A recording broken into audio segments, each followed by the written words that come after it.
ప్రభు యొక్క బలను మనం సమీపించే ముందుగా దేని ఒక వాక్యంలో నుంచి హెబ్రీయులకు రాసిన పత్రిక 10వ అధ్యాయం 35వ వచనం అందరం కలిసి చదువుకుంటాం. హెబ్రీ 10:35. కాబట్టి మీ ధైర్యమును విడిచిపెట్టకుడి, దానికి ప్రతిఫలముగా గొప్ప బహుమానము కలుగును. తిరిగి అందరం కలిసి చదువుదామండి. మీ భాగం బిగ్గరగా స్పష్టంగా చదవండి. హెబ్రీ 10:35. మీ ధైర్యమును విడిచిపెట్టుకుడి, దానికి ప్రతిఫలముగా గొప్ప బహుమానము కలుగును. ప్రభు సహాయం కొరకే ప్రార్థన చేద్దాం. ప్రీతండి, మరోసారి దీనులమై వస్తున్నాం, మీ పాద సన్నిధికి వస్తుంటున్నాం. ప్రభా, మీ పాదం మీద సాగిలు పడుతున్నాం. మమ్మల్ని మేము మీకును మీ వాక్యమునకు అప్పగించుకుంటున్నాం. ప్రభా తండ్రి, మీరు నాతో మాతో ఏమి చెప్పుదురో ప్రభా తండ్రి దేవా, మీ మాటను ఆలకించుట కొరకు ప్రభా, మీ మాటకు సమ్మతించుట కొరకు మా హృదయం సిద్ధపరచుకొని మీ ఎదుటికి మేము వచ్చిన వారిగా ఉంటున్నాం. దయతో నాతో మాతో మీరు మాట్లాడవలసిందిగా ప్రార్థన చేస్తుంటున్నాం. ఐక్యమైన దాసుడను మీ ప్రజల నిలవబట్టు కాదు కానీ మీ పేరు ఉచ్చరించడం కూడా యోగ్యత లేని వాడను. మీ కృపను బట్టి ప్రభాను రక్షించుకొని ప్రభానిచ్చిన మా తండ్రి దేవ ప్రభా తండ్రి కేవలం ఐక్యమైన దాసుడను కనికరించవలసిందిగా ప్రార్థన చేస్తుంటున్నాం. ప్రభానించిన మా శిలో చాటును మరుగుపరిచి మిమ్మల్ని మీరే మాకు ప్రత్యక్షపరచుకున్నామని కృపను కోరుకుంటూ యేసు ప్రభు యొక్క శ్రేష్టమైన నామంలో స్తుతించి ప్రార్థించి మహిమపరిచి అడిగి వేడుకుంటున్నాం తండ్రి, ఆమేన్. ఈ సంవత్సరము హెర్మోన్ విషయమై ప్రభు యొక్క ఉన్నతమైన తలంపు ఉద్దేశం మనలో ప్రతి వారము కూడా దేవుని ఎదురుని బహుమానం పొందాలని, గొప్పదైనటువంటి ప్రభు సిద్ధపరిచిన ఆ బహుమానం నీవు నేను స్వతంత్రించుకోవాలని ప్రభు యొక్క ఉద్దేశం. వాస్తవానికి మనందరి విషయంలో దేవునికి ఉద్దేశం ఉన్నతమైనది అయినప్పటికీ కూడా దానిని స్వతంత్రించుకుంటా పోగొట్టుకునుట అనేటువంటిది మాత్రం మన మీద ఆధారపడి ఉంది. ఏదైతే అపవాదైన సాతాడు ఆశించినాడో దానిని మనకు ఇవ్వట కొరకు ఆయన ఇష్టపడినప్పటికీ కూడా దాన్ని స్వతంత్రించుకుంటా అనేటువంటిది అందరి కొరకు కాదు, కానీ కానీ కొందరి కొరకే అది సిద్ధపరచబడుతుంది. ఆ కొందరిలో నీవు నేను ఉండాలనేదే దేవుని యొక్క ఉద్దేశం. ఆ గొప్ప బహుమానం పొందాలంటే మనం ఏమి చేయాలా? కొన్ని సంగతులను జ్ఞాపకం చేసుకుంటా వచ్చినాం. వాస్తవానికి జ్ఞాపకం చేసుకునుడి అనే మాట దాదాపు బైబిల్లో అంటే రెఫరెన్స్లు అయితే నేను కలెక్ట్ చేస్తున్నాను, కానీ ఇప్పటికైతే 250 వరకు 2 గ్రంథాల్లో ఉన్నాయి. ఎందుకంటే దేవుడు అందుకని మళ్ళీ చెప్పినాడు. ద్వితీయోపదేశకాలంలో ఎక్కువ పర్యాలు రాయబడి ఉంది. ఎందుకు జ్ఞాపకం చేసుకునేదంటే మర్చిపోకుండా ఉండాలని. సరే, మంచిది. మొట్టమొదటిగా మనం ఆ గొప్ప బహుమానం పొందాలంటే మనం దేవుని ప్రజలముగా దేవుని ప్రజలతో కలిసి పనిచేయాలని చూస్తూ వచ్చినాం. రెండవదిగా గొప్ప బహుమానం పొందాలంటే మనం ఆత్మీయంగా ఎదిగిన వారికి ఉండాలి, అప్పుడే ఆ గొప్ప బహుమానం పొందుతాం. మూడవదిగా గొప్ప బహుమానం పొందాలంటే సిద్ధపరచబడిన భూమి వలె మన ఆత్మీయ జీవితాలు ఉండాలి. నాలుగవదిగా ఆ గొప్ప బహుమానం పొందాలంటే దేవుని ప్రజలకు మనము పరిచారకులుగా ఉండాలి అని, అప్పుడే ఆ గొప్ప బహుమానం పొందగలుగుతాం. ఐదవదిగా ఆ గొప్ప బహుమానం పొందాలంటే దేవుని మందిరం ప్రేమించాలి. ఎంతగా ప్రేమించాలంటే ఆదివారం మాత్రమే రావాలి, అట్లనా సమాజంగా కూడట మానకూడదు. కానీ ఎక్కువగా అలాగూ చేయాలని వ్రాయబడతా వచ్చింది. సమాజంగా కూడే విషయమై, ఆయా కూడికలకు దేవుని మందిరానికి వచ్చే విషయమై ఒకరిని ఒకరు ప్రోత్సహించుకోవాలి, పురుకొరుపుకోవాలి, రేపుకోవాలని దేవుని వాక్యం చెప్తా ఉంది. అప్పుడే ఆ గొప్ప బహుమానం పొందగలం. ఆరోదిగా ఆ గొప్ప బహుమానం పొందాలంటే మనము దేవుని కొరకై క్రయము చెల్లించేటువంటి వారిగా ఉండాలి. ఆ క్రయము చెల్లించిన వారి యొక్క లిస్టే 11వ అధ్యాయంలో మనం చూస్తూ వచ్చినాం. ఆ లిస్టులో భాగముగా హనోకును జ్ఞాపం చేసుకున్నాం. హనోకు ఎలా జీవించినాడు?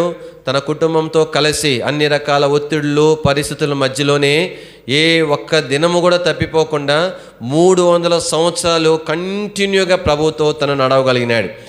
కాబట్టి హనోకు విషయం మనం చూస్తూ వచ్చినాం. తర్వాత నోవహు విషయం మనం చూస్తున్నాం. నోవహు ప్రభు కట్టమన్న ఓడ, అంత పెద్ద ఓడ 120 సంవత్సరాలు పట్టింది. అంత డబ్బు ఎక్కడి వస్తుంది? ఎంత కష్టం, ఎట్లా చేయగలిగినాడు?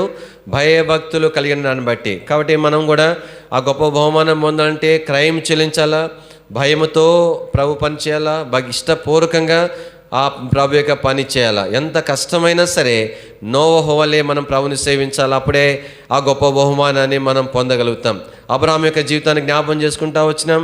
అబ్రహాము గొప్ప ధనవంతుడు, ఎన్నడూ కూడా స్థిరమైన ఇంటిని ఏర్పాటు చేసుకోవాలనుకోలేదు. కారణం ఏంటంటే పునాదులైన ఆ పట్టణం వైపే చూస్తూ వచ్చినాడు, దాని కొరకే సిద్ధపరుస్తూ వచ్చినాడు. భూమి మీద ప్రభు తనకిచ్చిన దాని మీద ఏ మాత్రం కూడా మనసు పెట్టుకోలేదు. అప్పుడే మనం కూడా అలా ఉంటేనే ఆ గొప్ప బహుమానం పొందుతాం. ఈ శారా విషయం మనం చూస్తూ వచ్చినాం. శారా దేవుని విశ్వాసం ఉంచింది, ప్రేమ ఉన్నదంటే గుర్తేంటి? విశ్వాసం బట్టి ఆమె అవసాన కాలంలో కుమారుని కంటుగానికి శక్తి పొందుతూ వచ్చింది. అలాగనే మనం నిజంగా దేవుని ప్రేమించేవారమైతే ఆయన నిజమైన విశ్వాసం ఉన్నదంటే గుర్తేందంటే మనము చేయలేనిది కూడా చేయట కొరకు దేవుని ద్వారా మనము శక్తి పొందుతాం. చేయగలిగింది కూడా చేయట్లేదంటే అర్థం ఏంటి? దేవుడు అంటే మనకి విశ్వాసం సరిగా లేదు, ప్రేమ సరిగా లేదని. అలాగ క్రయం చెల్లిస్తేనే మనము ఆ గొప్ప బహుమానాన్ని పొందగలుగుతాం. ఆ తర్వాత దేవుని యొక్క వాక్యంలో మనము ఇస్సాకుని గురించి జ్ఞాపకం చేసుకున్నాం. ఇస్సాకు అప్పటికప్పుడు నేను దేవుని కొరకు తన బలిగా ఇవ్వబడిన ఉన్న సంగతి అప్పటికప్పుడు తెలిసిన, అప్పటికప్పుడు సంతోషంగా తన తండ్రి చేతుల్లో తన దేవునికి బలిగా అయిపోవటానికి తను సిద్ధపరచుకున్న వాడిగా చూస్తూ వచ్చినాం. యాకోబు విషయం అని చూసినాం. అవసాన దశలో తన కర్ర మీద ఆనుకున్నాడు. తన జీవిత దినాలన్నీ వృధాపరుచుకున్నాడు. తర్వాత అవగాహన చేసుకున్నాడు, సిద్ధపరచబడ్డాడు, సంపూర్ణంగా దేవుని మీద ఆధారపడ్డాడు. మనం కూడా అలా ఉంటేనే ఆ గొప్ప బహుమానాన్ని పొందగలం. మోషేని గురించి కూడా మనం చూస్తూ వచ్చినాం. మోషే గురించి ఏం చూసినాము? ఒకవైపు ఘనత, మంచి అష్ట సుఖాలు ఒకవైపు ఉన్నాయి, మరొక వైపు కన్నీరు, నొప్పి, బాధ అవన్నీ ఉన్నాయి.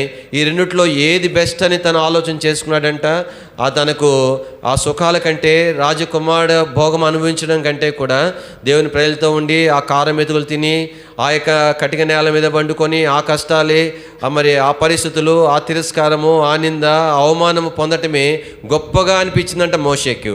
అందుకని చెప్పి ఆ సుఖాన్ని తృణీకరించేసి నాకు వద్దని ఆ కష్ట స్థితిని తను కోరుకున్నాడు. ఎంతగా కోరుకున్నాడంటే తను ఏమాత్రం కూడా ఏ సందర్భంలో కూడా ఫరో కుమార్తె యొక్క కుమారుడు అని ఎవరైనా అంటే ఏమాత్రం ఒప్పుకునేవాడు కాదంట. కాబట్టి అంత గొప్ప క్రయము మోషే దేవుని కొరకు, దేవుని ప్రజల కొరకు చెల్లించినాడు. కాబట్టి ఆ గొప్ప బహుమానాన్ని వారందరూ కూడా పొందడానికి సిద్ధపరచబడ్డారు. దేవుని ప్రజలంగా ఈ దినాల్లో నీవు నేను కూడా ఆ గొప్ప బహుమానం పొందాలంటే ఏదో యాదృచ్ఛికంగా రక్షించబడిన దాన్ని బట్టో, లేదంటే ఇన్ని సంవత్సరాలు నేను హెర్మోన్లో విశ్వాసన దాన్ని బట్టో, లేదంటే ఇన్ని స్థలాల్లో నేను సేవ చేశాననేటువంటి ఆ యొక్క అనుభవాన్ని బట్టి పొందేటువంటి బహుమానం కాదు. ఆ బహుమానం పొందాలంటే నీవు నేను భక్తుల వలె ఖచ్చితంగా క్రయము చెల్లించాలి. అప్పుడే ఆ గొప్ప బహుమానాన్ని పొందగలుగుతాం. కానీ కనీసమైనటువంటి ఆశ మనకు ఉండాలా. ప్రభా, ఇలాంటి క్రయం నీవు నా కొరకు శిలువలో ఎంతో క్రయం చెల్లించినావు, అది నేను ఎన్నడూ కూడా ఇలాంటి క్రయం చెల్లించాలని ఆశ నాకు లేదే. ఇలాంటి తరుణాలు నాకు ఎన్నో ఇచ్చినావు, కానీ అవన్నీ నేను ఇష్టపూర్వకముగా ఆశతో ఒడిచి పట్టుకోవాల్సింది నేను జార విడుచుకున్నానే. ప్రభా, ఇకనైనా నేను నీ కొరకు శ్రమ పడాలా అన్న ఆశ అయినా మన హృదయంలో ఉండవలసి ఉన్నది. కనీసం దాని కొరకైనా చిన్న ప్రార్థనైనా మన హృదయంలో ఉండవలసి ఉన్నది. ఆ ఆశ నిజమైందైతే, యథార్థంగా ఆ ప్రార్థన నీది నాదైతే ప్రభు నీకు నాకు కూడా అలాంటి కృపను ప్రభు అనుగ్రహిస్తాడు. 7వదిగా మనం జ్ఞాపం చేసుకుంటా వచ్చినప్పుడు హెబ్రీ రాసిన పత్రిక 12వ అధ్యాయానికి వస్తాం. హెబ్రీ 12వ అధ్యాయము 5-6 వచనాలు కలిసి ఉన్నాయి. అందరం కలిసి చదువుకున్నాం. హెబ్రీ 12:5-6 వచనాలు అందరం కలిసి. నా కుమారుడా, ప్రభు చేయి శిక్షను తృణీకరింపకము, ఆయన నిన్ను గద్దించినప్పుడు విసుగకము. ప్రభు తాను ప్రేమించు వానిని శిక్షించి తాను స్వీకరించు ప్రతి కుమారుని దండించును అని కుమారులతో సంభాషించినట్లు మీతో సంభాషించు ఆయన హెచ్చరికను మరచితిరి. కాబట్టి 7వదిగా ఆ గొప్ప బహుమానం పొందాలంటే దేవుడు ఇచ్చేటువంటి శిక్షను తీసుకోవాలి. శిక్షను ఏమి చేయకూడదంట చెప్పండి? నాకు వద్దు అని చెప్పకూడదంట. దేనంటక ఓయమ్మ, దీవెనలు వద్దని చెప్పాము కానీ దీవెనలు కావాలని కోరుకుంటాము. కానీ ప్రభా నాకు దీవెనలు వద్దు ప్రభా, నాకు శిక్ష కావాలని అడుగుతామా? నేను బిడ్డ నన్ను శిక్షించాలనుకుంటే ప్రభా నన్ను శిక్షించు అనే శిక్షకు మనం అప్పగించుకుంటామా? దేవుని యొక్క వాక్యంలో మనకు ఆ గొప్ప బహుమానం పొందాలంటే మనము ప్రభు చేత ఏం చేయబడాలంటే చెప్పండి? శిక్ష అనుభవించాలి. శిక్ష అనేటువంటిది రకరకాలు ఉంటున్నాయి. మొట్టమొదటిగా సాతాను ద్వారా వచ్చేటువంటి శ్రమలు శిక్ష అని చెప్పవచ్చు. అది కూడా దేవుని యొక్క అనుమతితోనే వస్తాయి అనుకోండి. రెండవది మన బుద్ధిహీనతలను బట్టి, మన తప్పిదాలను బట్టి, మన దేవుని మీద, దేవుని వాక్యానికి విరోధంగా మన తిరుగుబాటుని తెచ్చుకునేటువంటి శిక్ష అనేది ఉంటుంది. అందు మాత్రమే కాదు, శిక్ష అనేటువంటిది దేవుడు మనల్ని సరిచేయడానికి పంపించేటువంటి శిక్షగా ఉంటుంది. కొన్ని సందర్భాల్లో దేవుడికి మనకు శ్రేష్టమని నేర్పించడం కొరకు శిక్షను అనుమతిస్తాడు.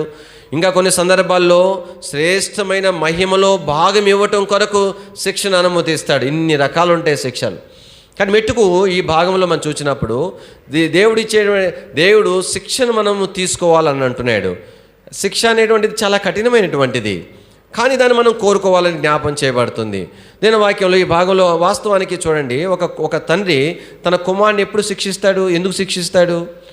ఒకటి తను ఏదైనా తప్పు మార్గంలో ఉన్నప్పుడు దాన్ని సరిచేయట కొరకే కుమారుడు తండ్రి శిక్షిస్తాడు.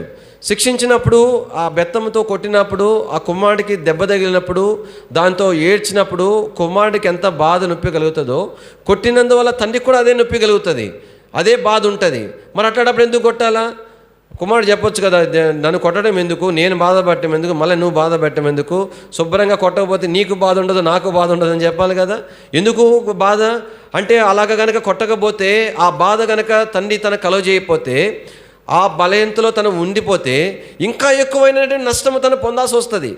ఈ బాధ కంటే ఆ నష్టం వల్ల కలిగేటువంటి బాధ అనేక రెట్లు గొప్పది. దాని కొరకే ఆ బాధను తప్పించడం కొరకై స్వల్పమైన ఈ బాధ అనేటువంటిది కుమారుడికి తండ్రి అనుగ్రహిస్తాడు.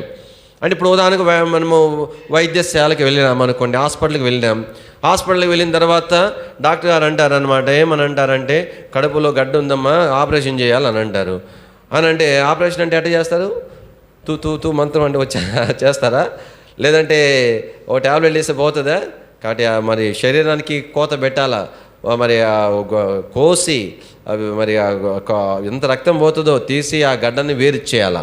వేరు చేయకపోతే ఎంతో నొప్పి బాధ ఉంటుంది.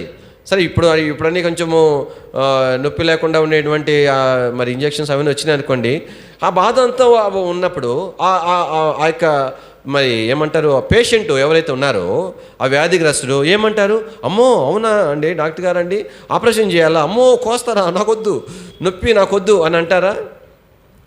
ఏమంటారు చెప్పండి?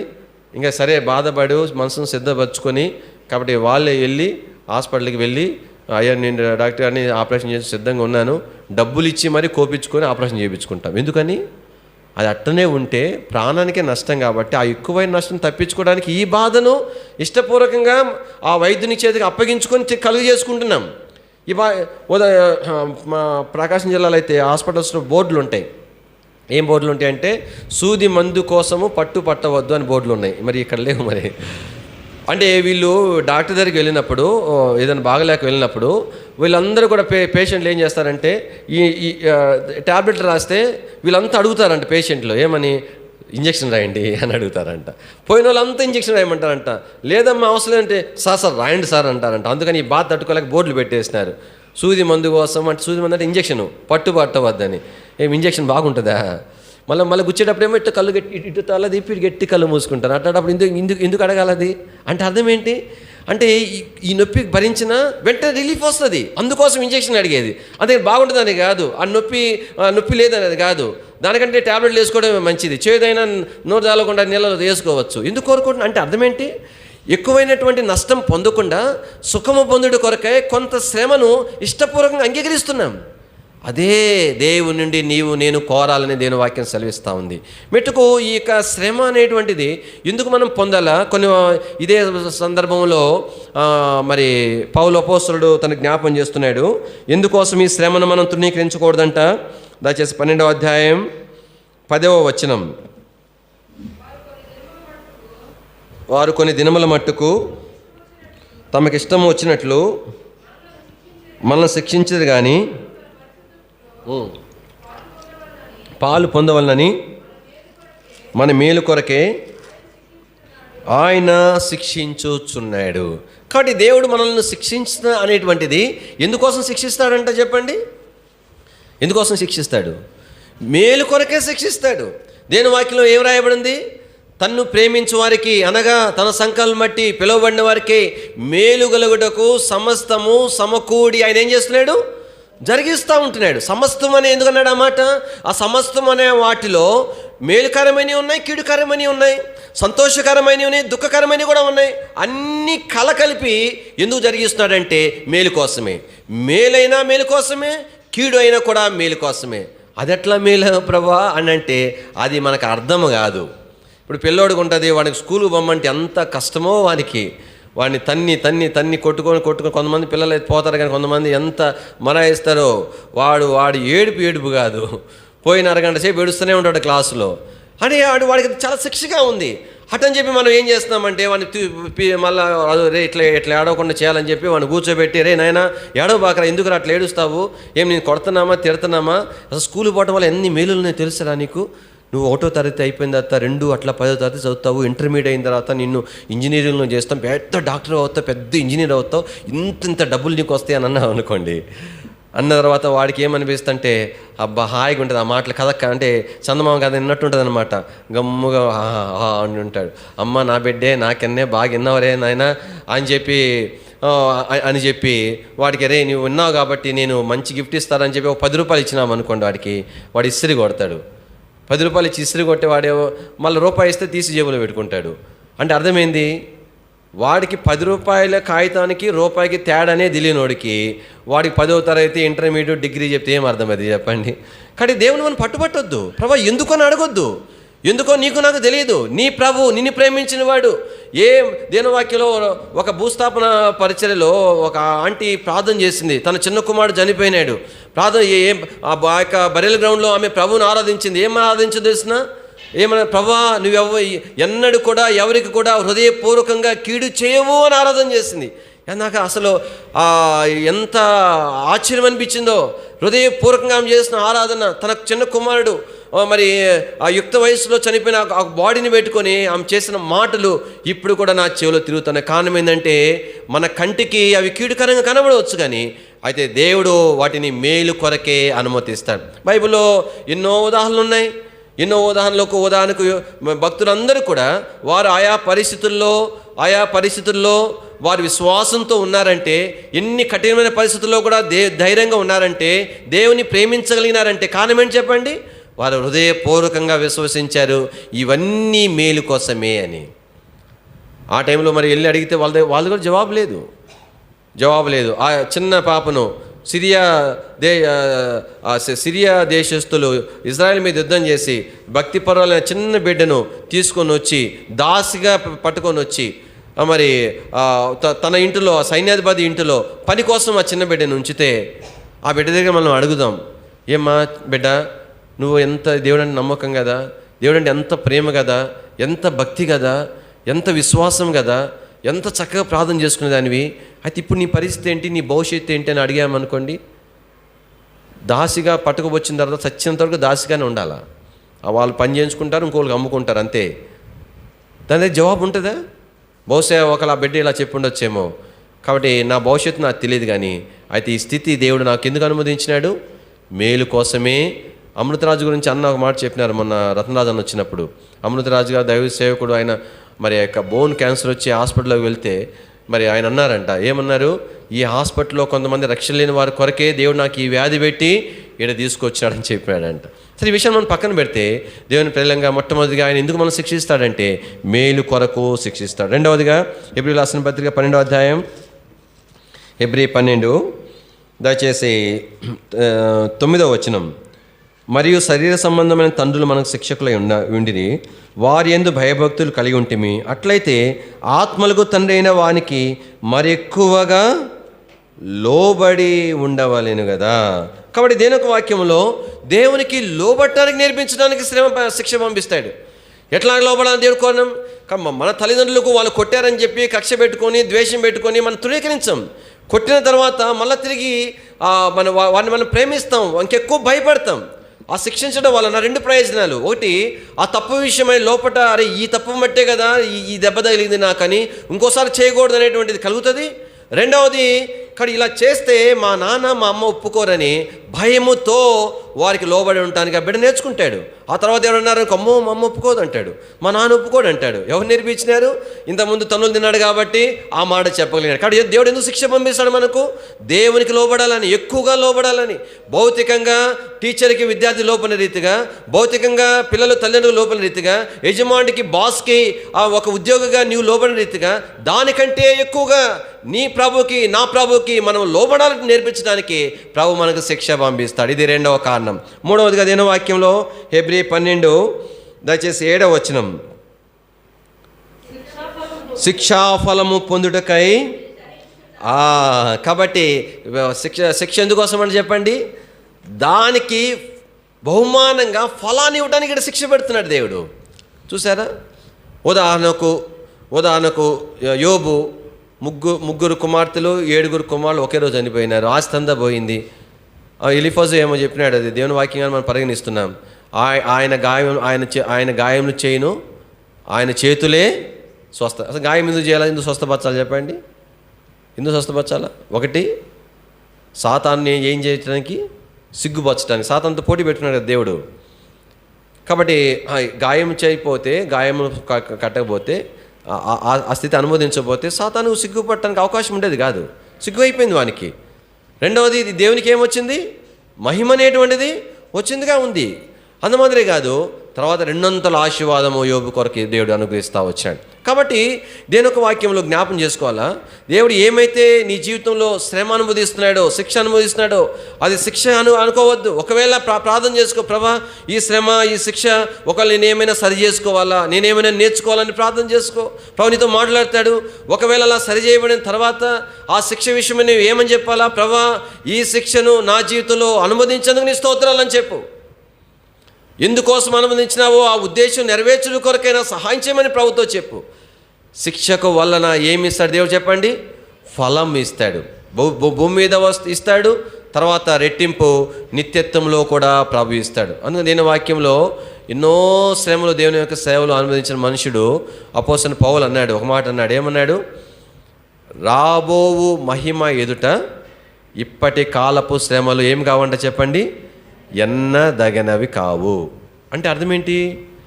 ఇప్పుడున్న శ్రమలు దీనికి ప్రతిఫలంగా ఇచ్చేటువంటి బహుమానంతో కంపేర్ చేసుకుంటేనంట అసలు ఈ శ్రమలుగానే ఉండవంట. అంటే అర్థమైందండి. అంటే మనకు అర్థమయ్యే భాషలో మనం మాట్లాడుకుంటే, ఒకవేళ గనక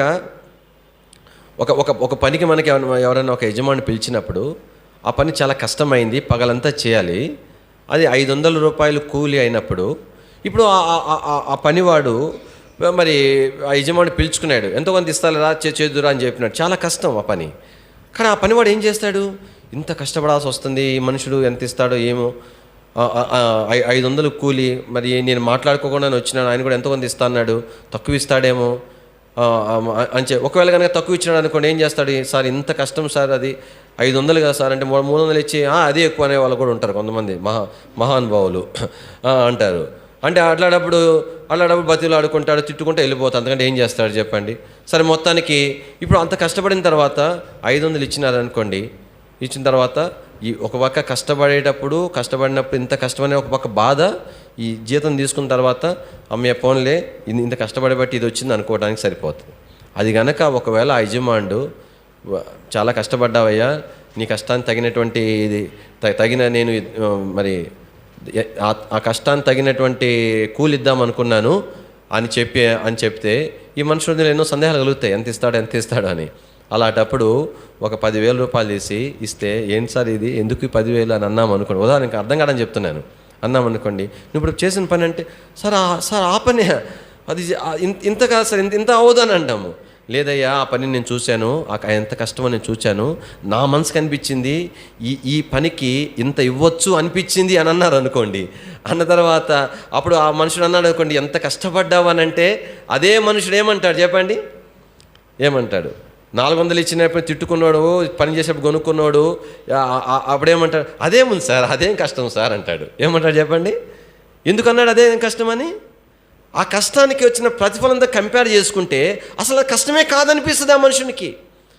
అదే కష్టం అదే, తక్కువ జీతం ఉన్నప్పుడు బాధ అనిపించిన ఆ మనుషునికి అని తలంపు ఏంటంటే, ఒక దినాన జ్ఞాపం పెట్టుకో, దేవుని కుమార్తె, దేవుని ప్రజలంగా మనకి జ్ఞాపం చేసుకోవాలంటే, ప్రభు ఒక దినాన నువ్వు ప్రభు కొరకై అనుమతిస్తున్న ప్రతి శ్రమకు నిత్యత్వంలో బహుమానం ఇస్తాడు. అప్పుడు ఆశ్చర్యపోతావు, ప్రభా ఇదంతా ఎందుకు ప్రభా అంటే, అప్పుడు ప్రభు అంటాడు, ఏమంటాడు, నువ్వు నా కొరకు నేను ఈ శ్రమ అనుమతిస్తే సంతోషంగా భరించాను. నువ్వు సంతోషంగా అలా భరించడం వలన నీవు అనేక మందికి మెసేజ్ అయ్యావు, అనేకరికి మాదిరి అయ్యావు. నేను మాదిరిగా ఉంచాలని ఇన్ని శ్రమల్లో కూడా ఇట్లాగ ప్రభుని సేవించాలి, ఇన్ని కష్టాలు వచ్చినా కూడా ఇట్లా ప్రభుని నిలబడాలని, మిగతాలు చూపించాలని, అందరికంటే ఎక్కువగా నీకు శ్రమ పెట్టినా కూడా నువ్వు నా మీద ఉన్న ప్రేమను బట్టి ఇవన్నీ నువ్వు సహించినావు, దానికి ప్రతిఫలం అని ప్రభు చెప్తాడు. అందుకే వాక్యంలో దేవుడిచ్చే ప్రతిఫలం అనేటువంటిది ఎలా ఉంటుందంటే, మనకు బైబిల్లోనే యేసు ప్రభు చెప్పిన ఉదాహరణలు ఉన్నాయి. ఉదాహరణకు ఒక్కొక్క తలాంతి ఇచ్చినాడు అంటే, ఒకనికి 2, ఒకనికి 5. ఒక తలాంతి ఎంత అని చెప్పండి, 3600 అన్నది బైబిల్లో. ఇప్పుడు కాలం బట్టి మరి క్యాలిక్యులేట్ చేసుకుంటే మనం అనుకున్నాము ఒక 3 కోట్ల రూపాయల కంటే ఎక్కువ అని అనుకున్నాం. అంత డబ్బు, ఒక తలాంతి అంటే 3 కోట్ల రూపాయల కంటే ఎక్కువ డబ్బు ఇచ్చేసినాడు, నమ్మి ఇచ్చేసినాడు. వాడు ఎత్తుకుపోయిపోయినా ఈయన ఎంత గొప్ప ధనవంతుడు అంటే అవేమి 1 రూపాయి పోయినట్టు కూడా కాదు, అంత గొప్ప ధనవంతుడు ఆయన. కాబట్టి దాసునికి ఇచ్చేసినాడు. తిరిగి ఆ దాసుడు ఇంత డబ్బు నాకు నమ్మి ఇచ్చినాడని కష్టపడి పరిచయం చేస్తే తిరిగి వచ్చిన తర్వాత ఏమన్నాడు, అంత పెద్ద డబ్బును పట్టుకుని ఏమన్నాడు, కొంచెము అన్నాడు. ఏమన్నాడు చెప్పండి, ఈ కొంచెములో నీవు నమ్మకముగా అంటే అర్థం ఏంటి? ఈ కొంచెం అంటే ఇంత పెద్ద మొత్తము కొంచెంగా ఉన్నదంటే మళ్ళా తిరిగి అదే యజమాని అన్నాడు, ఏమన్నాడు, నిన్ను అనేకమైన వాటి మీద, ఈ కొంచెమే అంత పెద్ద మొత్తం అయితే ఇంకా అనేకం అనేది మనం క్యాలిక్యులేట్ చేయగలమా? రండి దేవుని వాక్యంలో దయచేసి రోమీయులకు రాసిన పత్రిక 8వ అధ్యాయము, రోమా 8:28 వచనం, దేవుని ప్రేమించు వారికి అనగా ఆయన సంకల్పించుకుని పిలువబడిన వారికి మేలు కలుగుటకై సమస్తము సమకూడి జరుగుచున్నవని ఎరుగుదాము. ఇన్పుట్లు ఏముంది? మేలు కలుగుటకై దేవుడు సమస్తము సమకూర్చి జరిగించుచున్నాడు. తిరిగి 18వ వచనం అందరం కలిసి చూద్దామండి, 8:18.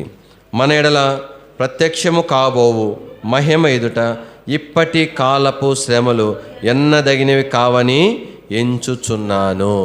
దేవుడు తనకి ఎలాంటి గ్రహింపించాడంటే, తను ఎలాంటి మహిమ పొందబోతున్నాడో పౌలు ఎరగలిగినాడు. ఇప్పుడు పొందిన శ్రమలు కంపేర్ చేసుకుంటే అసలు ఇవి శ్రమలే కాదని చెప్పి. కానీ మొట్టమొదటిగా ఆయన ఎందుకు మనం శిక్షిస్తాడంటే, మొట్టమొదటిగా దేవుని వాక్యంలో మేలు కొరకే శిక్షిస్తాడు. రెండవది ఎక్కువగా దేవునికి లోబడాలని శిక్షిస్తాడు. మూడవది ప్రతి ఫలముగా గొప్ప బహుమానం ఇవ్వాలని ప్రభు మనల్ని శిక్షించేవాడిగా ఉంటాడు. ఆయన శిక్షించడానికి 4వ కారణం దేవుని వాక్యంలో ఇదే ఎబ్రీ రాసిన పత్రికలో మనం చూస్తాము. 12వ అధ్యాయము 5-6 వచనాల కింద మధ్య భాగంలో ఉంది, ప్రభు తాను ప్రేమించిన వానిని శిక్షించి తాను స్వీకరించే ప్రతి కుమారుని దాన్ని. కాబట్టి శిక్షించున్నాడు అంటే అర్థం ఏంటి? దేవుడు నిన్ను ప్రేమించుచున్నాడు అనటానికి అది ఒక గుర్తింపు, అది ఒక ఐడెంటిటీ. ఏంటి, దేని కొరకైనా అది గుర్తింపు. అది నా ప్రభు నన్ను ప్రేమించుచున్నాడు అనటానికి. కాబట్టి ప్రభు నీతో మాట్లాడుతున్నాడా, నేను గద్దిస్తున్నాడా, నేను శిక్షిస్తున్నాడా, వెంటనే చిన్న పొరపాటు చేయగానే వెంటనే దేవునికి శిక్ష అనుమతిస్తున్నాడా? గుర్తుపెట్టుకో, ప్రభు నిన్ను ఆ శిక్ష వల్ల కలిగిన నొప్పి కంటే నీకు ఆదరణ ఏంటంటే, నా ప్రభు నన్ను ప్రేమించుచున్నాడు, నా మీద నా ప్రభు దృష్టి ఉన్నది, నా ప్రభుకి ఎన్నికలో నేను ఉన్నాను అనేది గొప్ప ఆదరణ కలుగజేసే విషయం. అలా కాకుండా నువ్వు ఎలాగున్నా సరే గాక దేవుడు నిన్ను ఏమి గద్దించట్లేదా, నువ్వు ఎట్లా నడుచుకున్నా కూడా ఏ శిక్ష లేదా, గుర్తుపెట్టుకో, మించిన శిక్ష అది. ఏంటో ఆ శిక్ష తెలుసునా?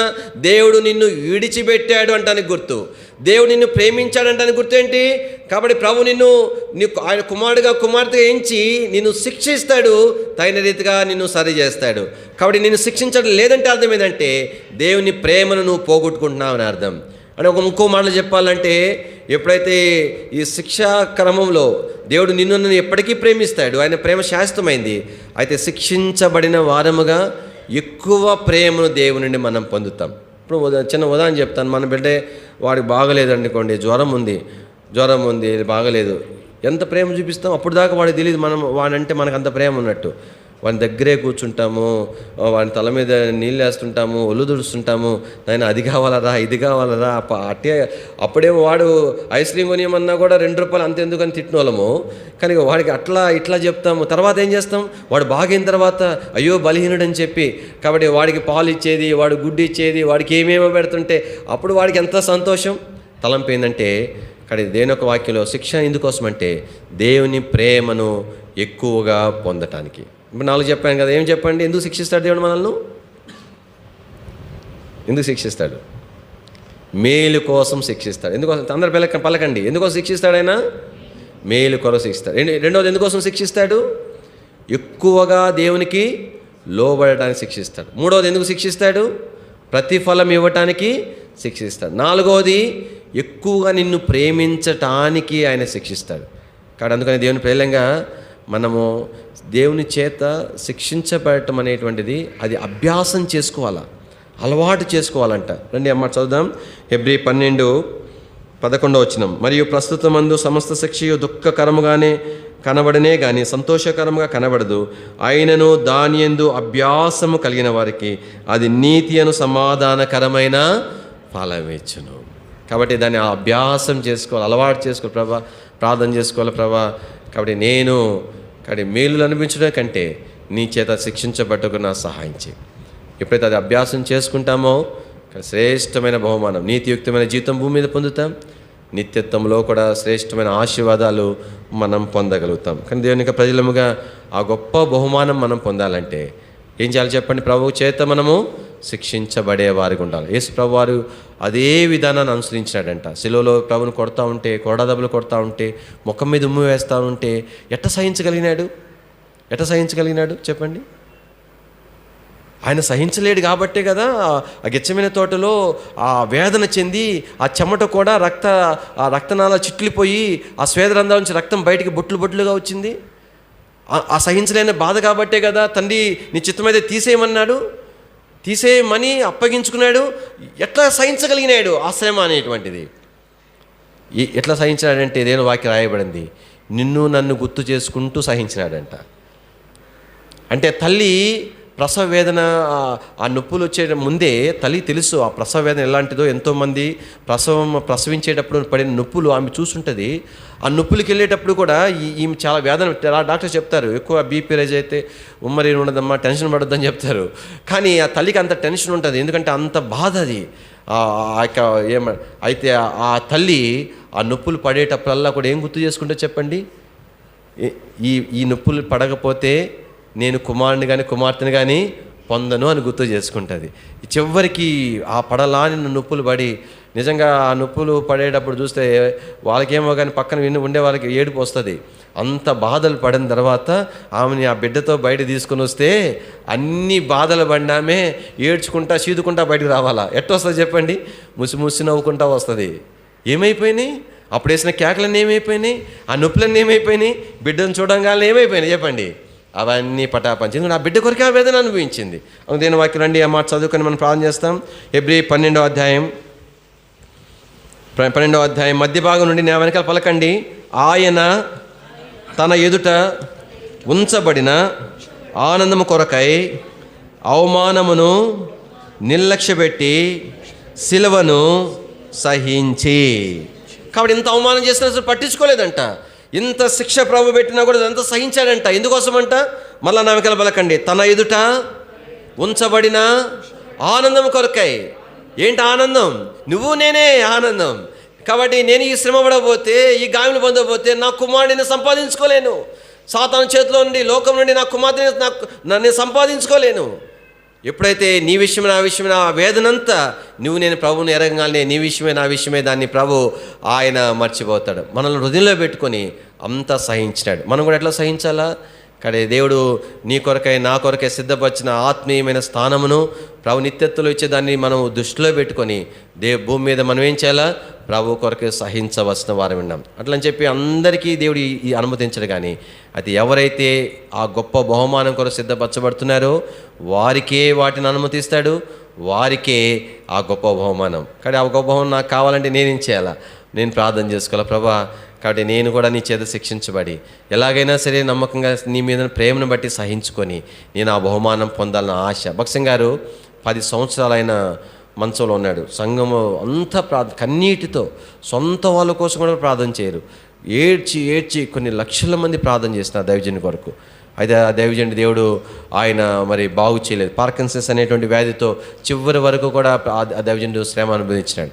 దేవుని సేవకులు ఏం చెప్తారంటే, ఎందుకోసం ఆ దైవజనుడిని ప్రభు అంత శ్రమ అనుభవించినాడని అంటే, ఆ దైవజనుడు చేసిన సేవకు ఎంతో గొప్ప బహుమానం, అంత బహుమానం పొందినంతగా సేవ చేసినాడు కాబట్టి అంట దేవుడు హృదయంలో అనుకున్నాడంట, దీనికంటే ఇంకా ఎక్కువ ఇవ్వాలనుకున్నాడంట.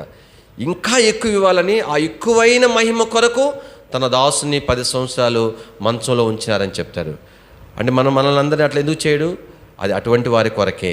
ప్రభు స్తోత్రాలు చివరి దినాలలో కానీ నేను చూడవలసింది ఏంటంటే, ప్రభు నాకు కొరకు సిద్ధపరిచిన బహుమానం నేను పొందాలని ఆశ ఉందే. కాబట్టి ఒకే ఒక మార్గం ఏంటంటే, ప్రభు చేత మనం శిక్షించబడి ఈ విధానంలో మేలు పొందేటువంటి వారంగా, ఈ విధానంలో ఆయనకి ఎక్కువ లోబడేటువంటి వారంగా, ఈ విధానంలో మరి దేవుని వాక్యంలో మరి ఫలం పొందినట్లుగా ఈ విధానంలో దేవుని చేత ప్రేమించబడే వారంగా మనం ఉందుముగాక. రండి ప్రార్థన చేస్తాం. రొట్టె మీదకి వచ్చేంత వరకు కూడా దయచేసి మనం ప్రార్థనలోనే ఉంటాం.